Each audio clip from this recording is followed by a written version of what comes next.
Catch from 13 Stories by Robert Conover. All through high school, he prided himself on being able to outrun a long pass and catch the football. Coach and teammates and spectators marveled at this God-given ability, but he never told anyone his secret for success. He would pretend that the football was a bomb and that to miss it, or worse, to drop it, would blow the stadium into trillions of shards of deadly shrapnel. Now he had to do it again. But this time, it was not a football he had to catch, but a real bomb thrown from the 13th floor of the administration building into throngs of innocent students crossing the diag after morning classes.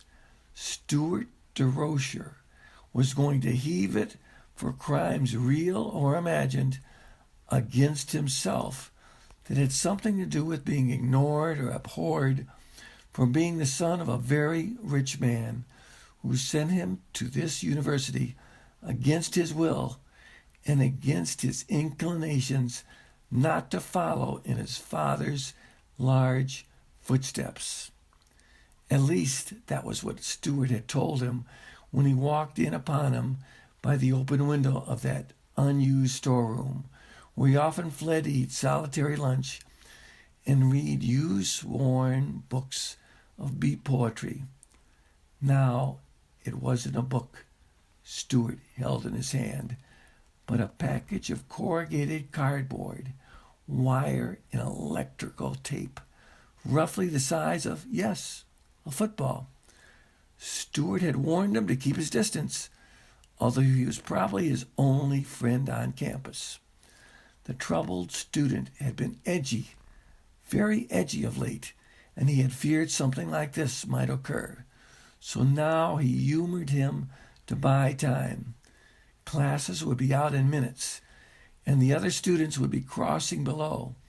The package, Stuart explained, would have to land on the diag's concrete and not the woolly bramble encircling it for the device to detonate.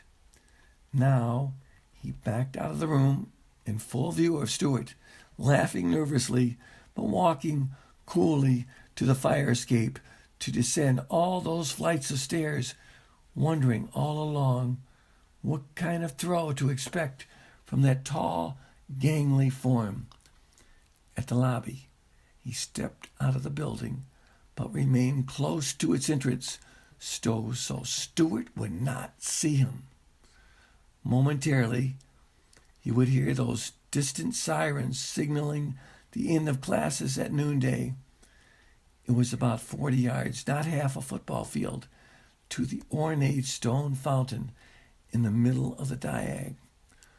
His breathing was choking as he gazed upwards. In seconds, no, the sirens, the students emerging, approaching the campus hub, all unsuspecting. Now the package hurtling aloft from the 13th floor, a surprisingly strong and accurate toss, and there he was running to catch it. No, to intercept it, yards and yards ahead of him, with students watching in wonder. It was happening so instantly, so instantaneously, with such startling horror. Could he ever reach it in time to prevent it from being dashed against the concrete?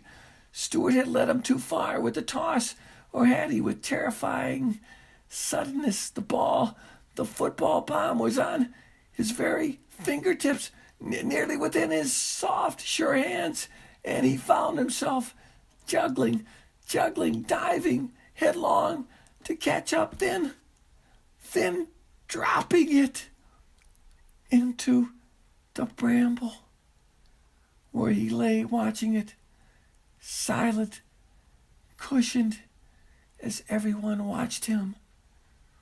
Now he rose, directed students away, and headed for campus security.